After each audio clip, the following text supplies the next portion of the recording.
આત્મા એવું નથી કે એક માણસના ઘટમાં છે ને બીજામાં નથી. આત્મા સ્વ પરમાત્મા બધાના ઘટમાં બેઠો છે. એક અજાણ છે અને એક ગુરુગમથી જાણકારમાં આવે છે. તો આત્માને ઓળખવો, આત્માને ઓળખ્યા વિના લક્ષ ચોરાસીની મટે. તો લક્ષ ચોરાસીઓનીમાં ન જવું હોય તો આપણને એટલા માટે માણસનો અવતાર મળ્યો છે. માતાની ઓદરની અંદર જીવ પુકાર કરે છે કે પ્રભુ તું મને છોડ તો તારું ભજન કરીશ. અને ત્યારે એ માતાની એની ને નારીને માતાની નારી એક હોય છે ને એ માતાની અંદર આત્મા બેઠો ને એ આત્મા ભગવાન એને પુકાર કરે છે, બીજાને નહીં. આપણને કંઈક બીજું કહે ને કે માતાના ઓદરમાં કોને પુકાર, કયો ભગવાન હોય? બીજો હોય કયો? એ ભગવાન હતો, એ આત્મા રહ્યો એ ભગવાન હતો, એ બે એક હતા. ત્યારે એને કીધું કે ભગવાન તું મને આમાંથી છોડ તો હું તારું ભજન કરીશ. અને પછી આયા પછી તું હું અને હું એ બધે ભૂલી ગયા. શેમાં ભૂલી ગયા? કે માયામાં પડી ગયા. અને માયામાં ભૂલી ગયા પછી વળી શું થાય છે? સંતો વળીને પાછા જગાડે છે. વળી આપણું ક્યાંક ભાઈ ભૂલી ગયો છે, વળી ફરી ફરીને આપણે જગાડે કે તું તને ઓળખ, તારા આત્માને ઓળખ, તારા ઘટમાં બેઠો છે. ઘટ તો 5 ફૂટનું છે, 5.5 ફૂટનું પિંજરું લાંબુ નથી. એમાં ગોતવામાં ક્યાં બહુ તાકાત પડે છે, એમ ક્યાં બર પડે એમ છે? કાંઈ નથી. પણ કેમ નથી મળતો? આપણે અજ્ઞાન છીએ, આપણને એનું જ્ઞાન નથી, પોતાના આત્માને ઓળખવાનું જ્ઞાન નથી. આપણે આંખ છે ને, આંખ ચામડાની આંખથી તમે જગતનું બધું જોઈ શકશો, પણ તમે નહીં ઓળખી શકો. એના માટે દિવ્ય દ્રષ્ટિ ગુરુ આપે છે. દિવ્ય ચક્ષુ કૃષ્ણએ જેમ અર્જુનને આપ્યું હતું ને, લડાઈમાં જ્યારે નતો માનતો ત્યારે સમજાયું કે આ તો બધા મરેલા પડ્યા, તું તો નિમિત્ત માત્ર છો, તારે કરવું જ પડશે, તારા ફરજમાં આવે છે. છતાં નથી માનતો ત્યારે એને દિવ્ય દ્રષ્ટિ આપે છે, દિવ્ય ચક્ષુ આપે છે. અને એને બધું જોયું, આંખ બંધ કરીને એની અંદર બધું જોયું તો બધા મરેલા પડ્યા છે. અને ત્યારે પછી એને જ્ઞાન થઈ ગયું. એમ ગુરુ પણ આપણને દિવ્ય દ્રષ્ટિ આપે છે, એવું જ્ઞાન આપે છે કે તું તારી અંદર જો, તારી અંદર જોવાની આંખ ગુરુ આપશે. આંખ કૂંચી પણ ગુરુ આપશે. ગુરુગમ કેરી કૂંચી કર લે, ખોલે મોહ કા તાળા, ઈ તાળાને દૂર કરો તો ઘટ ભીતર અજવાળા. શું કીધું? ગુરુગમ કેરી કૂંચી કર લે, ખોલે મોહ કા તાળા. આ મોહ બંધનમાં છે ને, આ મારો ના દીકરા દીકરીઓ કુટુંબ ના મિલકત, આ મોહ છે. જેમ કોરીવાળો છે ને, શું કરે? એક પોતાનો ઝાડ કરે. ઝાડ શેના માટે કરે? મચ્છરને માખીને ખાવા માટે. પછી ફસાઈ જાય પોતે. એ ઝાડ કરીને એમાં છેલ્લે એને એમાં મરવાનું થાય. એમ આપણે જગત બધું આ ઝાડ પોતે કરીને એમાં પોતે ફસાઈ જાય છે અને નીકળી શકતો નથી. પછી કે હવે મારા બાપા જતા રહ્યા, એની પાછળ ભાગવત કરું કે એની કથા કરું, એનો ઉદ્ધાર કરું, એ શક્ય નથી. હાથે સાથે તો જો પાપ કર્મ કરીને બધાના બાપા જો જતા હોય તો બધા પૈસા વાળા એમ ઉદ્ધાર જ કરી નાખે. એમ નથી, એમ ઉદ્ધાર કોઈનો થતો નથી. આ તો આપણને કોઈ ઊંઠા ભણાવી દીધા ને આપણે માની લીધું છે. અને માની તો જગત ઘણું બધું માની લીધું છે ને. પછી આપણા અવતારો થઈ ગયા, આપણા રામકૃષ્ણ થઈ ગયા ને. અનંત કોટી વિષ્ણુના અવતાર છે. આપણે તો 24 કે 12 ને જાણીએ છીએ. વિષ્ણુના અવતાર એક બે નથી, અનંત કોટી. આવા યુગ પણ, આ 4 યુગ છે ને, એવા યુગ પણ કેટલાય નીકળી ગયા. કે આપણે કહીએ કે સત્યયુગ, સત્યયુગની અંદર તપ કરતા હતા માણસો. એની મોટી ઉંમર હતી, 5,000 વર્ષ તપ કરતા હતા. શિવજીને મેળવવા માટે પાર્વતી 5,000 વર્ષ તપ કરેલા.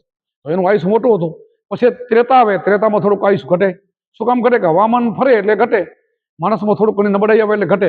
પછી આવે દ્વાપર પાસે આવે કળિયુગ. તો કળિયુગની અંદર તો આપણું આયુષ કેટલું? અત્યારે 100નું. હવે 100માં તો આપણે 100 થતા નથી, પણ કળિયુગનું આયુષ 100નું.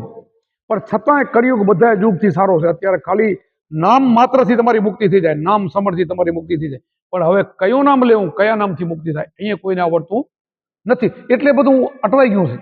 પછી કરે છે શું? નામ નથી આવડતું, શું કે રામનું નામ લ્યો, કૃષ્ણનું લ્યો, રામદેવનું લ્યો, શિવનું લ્યો, એમાં આપણને વરગાડી દીધા.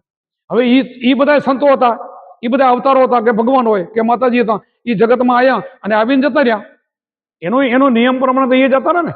સતયુગમાં મોટી ઉંમર હોય, પછી ત્રેતામાં નાની થાય, પછી દ્વાપરમાં એનાથી નાની, કળિયુગમાં નાની. અત્યારે ભગવાન જન્મે, સ્વામિનારાયણ હમણાં આવ્યા તો એમને જતા રહ્યા, એટલે એનું આયુષ નાનું હતું ને. એ સમયના જેટલું ક્યાં આપ્યું લ્યો? એટલું ક્યાં આપ્યું? જતા રહ્યા. હવે જતા રહે ને, એ દેહ જતો રહે છે, આત્મા જતો નથી રહેતો. શું જાય છે? આપણો દેહ જતો રહે છે. તો આપણે ભજન દેહનું કરીએ છીએ બધા. અહીંયા જગત આખું અટવાઈ ગયું. તો એ નામથી મુક્તિ થતી નથી. સંતો એ સમજાવવા આવે કે આ મંદિરમાં આપણે ગમે એની મૂર્તિ પધરાવીને પછી કૃષ્ણ હોય, રામની હોય, માતા ભલો કરજો કહી છે ને બધા. લગભગ તો ભીખ માંગવા જાય છે ને, કોઈ મુક્તિ માંગવા જતું નથી. કદાચ જાય તો મુક્તિ માંગવા જાય તો મુક્તિ નથી એના હાથમાં. જીવતું હોય ત્યાં સુધી મુક્તિ છે હાથમાં, મર્યા પછી મુક્તિ નથી. મારે અત્યારે 5-6 હજાર શિષ્યો છે, બરાબર. હું ત્યારે ઉપદેશ આપું છું, મારા ભેરા ભરે એને મેં આ માર્ગદર્શન આપ્યું. હું કેમ કરે એની મુક્તિ થાય, મારા ભેરે બેહેથી મુક્તિ ન થાય. ભેરા બેઠા હોય તો મુક્તિ ન થાય, તો મરી ગયા પછી ક્યાંથી થાય? તો રામકૃષ્ણ ભેરા જ હતા ને, એની બધાની મુક્તિ કરી. હવે મુક્તિ તો બીજા સંતોને મૂકે એ કરી શકે, એ ના કરી શકે. ભલું કરજો કરો ને, ભલું નથી થતું. ભલું તો તમારા કર્મથી થાય છે, કર્મથી સુખી ને કર્મથી દુઃખી. ભલું ભગવાન કોઈ નથી કરતો.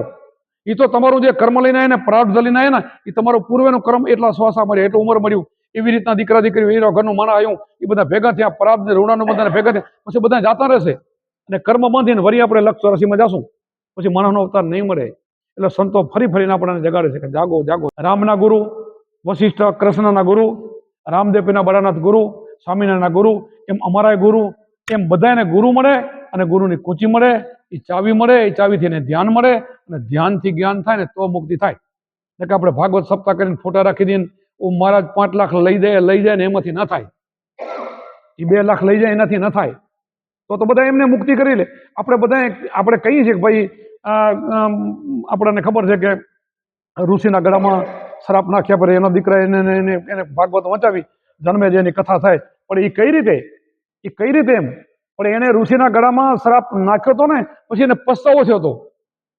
પસ્તાવો થયો કે જા તને હાથમાં દિવસે તક્ષક નાગ કેળશે તું મરી જઈશ તને નાગ કેળશે તો એને એમ કીધું કે મારે હાથથી પેલું નીકળી જવું છે કોઈ ઉપાય છે મારે મોક્ષ જોઈ છે નાગ તો કેળવાનો છે શ્રાપ તો મિથ્યા નહીં થાય પણ તે પહેલા છે તો હા તે પહેલા ગુરુ ગમની ચાવી લઈ લે એને જ્ઞાન થયું આત્માને ઓળખી લીધો તો આત્મા પહેલો નીકળી ગયો ને પછી હાથ કેળ્યો શું થયું હું તો ભજન કરીને નીકળી ગયો તો આપણે એની પાછળ ભાગવતું કરીને બીજું કરીને બધાનો ઉદ્ધાર કરી લેશું તો એમ થોડું કઈ સાંભળેથી મોક્ષ થઈ મુક્તિ થઈ જાય ના થાય આવું બધું આપણને સંતો સમજાવવા આવે છે ભાગવત સારી છે 7 દીની ભાગવતની અંદર એટલું બધું જ્ઞાન ભર્યું છે અમે બોલી જાય બધું જ્ઞાન એમાં છે બધું સમજાવે તો મુક્તિ થઈ જાય એ જ્ઞાન છે એ સમજ પ્રમાણે તમે કરો તો મુક્તિ છે 7 દિવસમાં તો 1 દી જવાનું બધાને છે ને શનિ રવિ સોમ મંગળ બુધ એ તો 7 દી જ કે ને 7 દીની કથા કરે 7 દીમાં તો બધાનો મોક્ષ થઈ જાય બીજો વાર તો આવતો નથી રવિવારથી શનિવાર 7 8મો વાર આવ્યો કોઈ એમાં જ મુક્તિ બધાની થાય છે બીજો 8મો વાર નહીં આવે 1 દી એમાંથી મુક્તિ તમારી થઈ જાય કરવી હોય તો થાય